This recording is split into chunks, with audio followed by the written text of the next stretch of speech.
Mr. Borla, can I ask you, when did you know that the vaccines didn't stop transmission? How long did you know that without saying it publicly? Thank you very much. Why I'm won't you sorry. answer that question? I mean, we now know that the vaccines didn't stop transmission, but why did you keep it secret? You said it was 100% effective, then 90%, then 80%, then 70%. But we now know that the vaccines do not stop transmission. Why did you keep that secret? Have a nice day. I won't have a nice day until I know the answer. Why did you keep it a secret that your vaccine did not stop transmission? Is it time to apologise to the world, sir? To give refunds back to the countries that poured all their money into your vaccine that doesn't work, your ineffective vaccine? Yeah, you have a little bit around. Are you not ashamed of what you've done in the last couple of years? Do you have any apologies to the public, sir? Are you proud of it? You've made millions on the backs of people's entire livelihoods. How does that feel to walk the streets as a millionaire on the backs of the regular person at home in Australia, in England, in Canada? What do you think about on your yacht, sir? What do you think about on your private jet? Are you worried about product liability? Are you worried about myocarditis? What about the sudden deaths?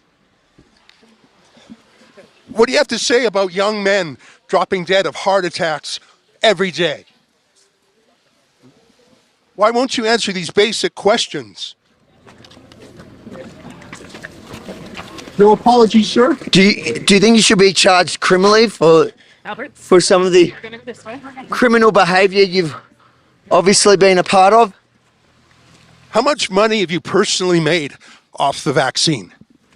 How many boosters do you think it'll take for you to be happy enough with your earnings?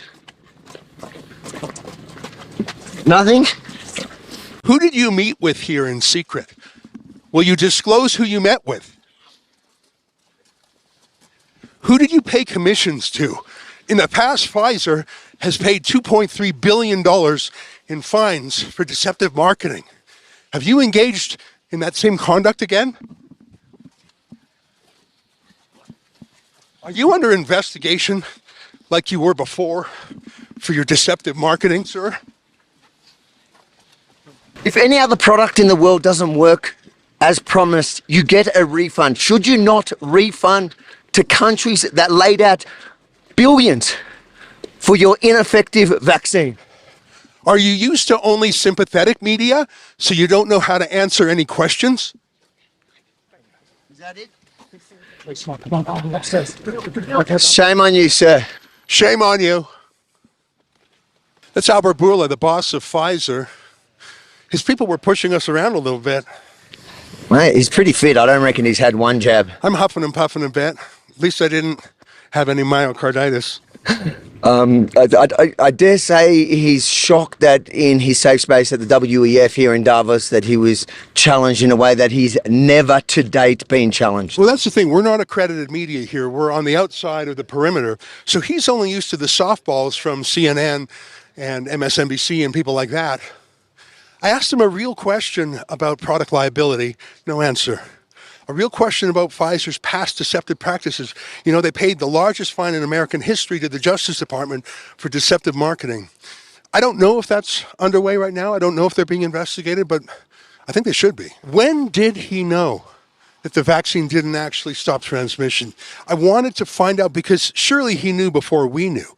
Why didn't he tell us? I don't know, Avi, I'm really proud of that question. It was like a kind of walking scrum. A joint effort there, because I know it's very hard when you're working in the moment to actually remember all the activities that these people are criminals in my book. The stuff that they've engaged in the last 2 years, they need to be held accountable for. And in the moment that you don't usually get this much time, he had a bit of a walk, and to actually work together and be able to work around those trying to protect him, it was exactly what I feel we're here for. That big gorilla guy was sort of pushing me around a bit, but you know, I've got a low center of gravity myself. I'm worried about one thing though, Avi. Pfizer is connected to big media in an enormous way. I'm worried that they're going to try and block this video. I'm worried they're going to try and cancel it on YouTube, on Twitter, on Instagram, on Facebook, places like that. So I want to look straight at the camera and say, folks, if you cannot find this video out there, go to wefreports.com. That's a special website we've set up for the World Economic Forum, wefreports.com. And if you feel moved by our coverage, please consider chipping in because we're 100% crowdfunded. Obviously, we get no ad money. We've been completely demonetized. But if you like that kind of accountability journalism, Avi Yamini from Australia, I'm Ezra Levant from Canada. We got a great team from around the world. Please go to wefreports.com. Last word to you, Avi. And no matter where they cancel this video, we will update and have a current version there at wefreports.com. And there you can share all the content from all the guys on the ground here doing outstanding work. And if you agree that it is as important and as outstanding as I think it is, then please chip in a couple of dollars to help pay the cost to do this. Yeah, well, that was a great moment. We'll have plenty more. Congrats, my friend. All right, Ezra Levant and Avi Yamini for Rebel News.